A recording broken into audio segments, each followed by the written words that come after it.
elementos tengan un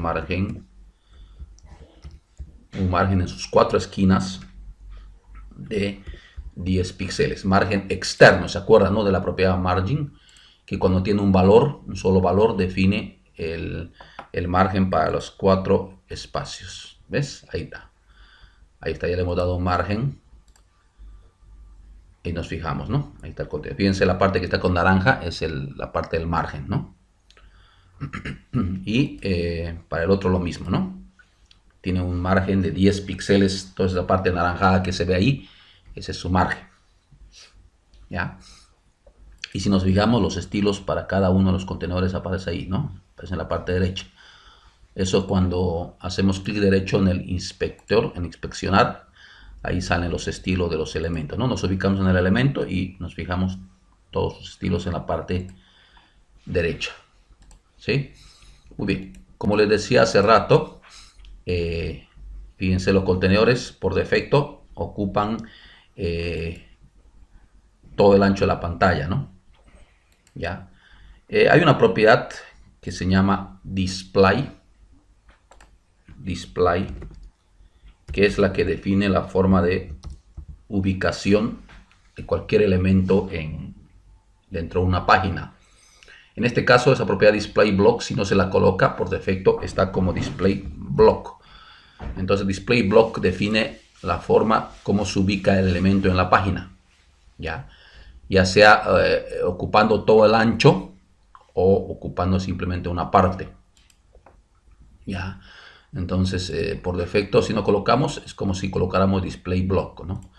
Automáticamente los elementos, fíjense, se ubican en toda la pantalla, ¿no? Ahora, si nosotros quisiéramos que los elementos no ocupen toda la pantalla, sino que ocupen una parte de ella, entonces podríamos cambiar esto a inline block. Inline block de esa forma. Y se van a fijar que los elementos ya no ocupan toda la pantalla, ¿no? Sino una parte. Y por tanto los elementos se van a colocar uno al lado del otro. Fíjense, ¿no? Ya. Si nosotros le ponemos bordes a ambos contenedores, en este caso, por ejemplo, si le ponemos un border de un píxel de tipo sólido y digamos que sea azul el borde que le pongamos, ahí vamos a fijarnos con más detalle los espacios que ocupan los contenedores, ¿ves? Inclusive podemos darle para que no esté muy pegado el texto con respecto a sus bordes. Podemos dar un margen interno, que ya también habíamos visto en anteriores clases. Un margen interno de 10 píxeles también, internamente, ¿no? Y eso va a hacer que ya el texto que está aquí adentro no esté pegado con respecto a los bordes, ¿no? Ahí está, fíjense. Muy bien, entonces cuando damos la propiedad display en line block, los elementos se colocan uno al lado del otro, a no ser que tengan su ancho de por ejemplo, explícitamente, de con uno, por ejemplo, tenga un ancho de 100%, ¿no? Pero si tuviera un ancho de 100%, entonces necesariamente ocuparía todo ese ancho y desplazaría al elemento que está a continuación hacia abajo, ¿verdad? Muy bien. Entonces el display nos especifica qué lugar va a ocupar los espacios dentro de la página, ¿no? Si va a ocupar todo el ancho de la página o si va a ocupar partes, ¿no? Y eso hace que los demás elementos se vayan colocando uno al lado del otro. Lo único desventaja de esta propiedad display es que no es reconocida por versiones muy antiguas de navegadores como el Explorer 8, por ejemplo, ¿no? Entonces, otra alternativa para colocar los elementos uno al lado del otro podría ser la propiedad float. Float también es una propiedad que define el posicionamiento de los elementos con respecto a otros. Por ejemplo, la propiedad float left me indica que los elementos van a ir flotando hacia la izquierda. ¿Qué quiere decir? Que todos los elementos que vayan apareciendo después de ese elemento van a empujar a ese elemento hacia la izquierda. A ver.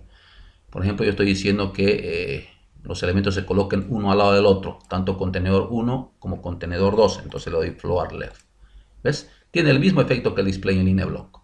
Nada más que lo bueno que esta propiedad float left es reconocida por todos los navegadores, tanto muy antiguos, Explorer, Mozilla, Firefox, navegador Chrome, Opera, Safari. Esa es la ventaja que tiene el...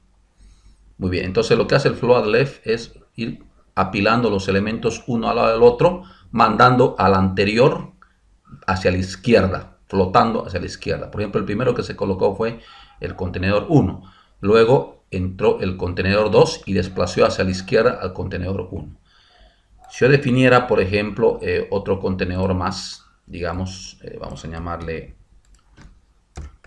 contenedor 3 con 3. Le puedo aplicar también estilos ese con 3. Puedo poner un texto de color verde, ¿no? Para ese contenedor 3.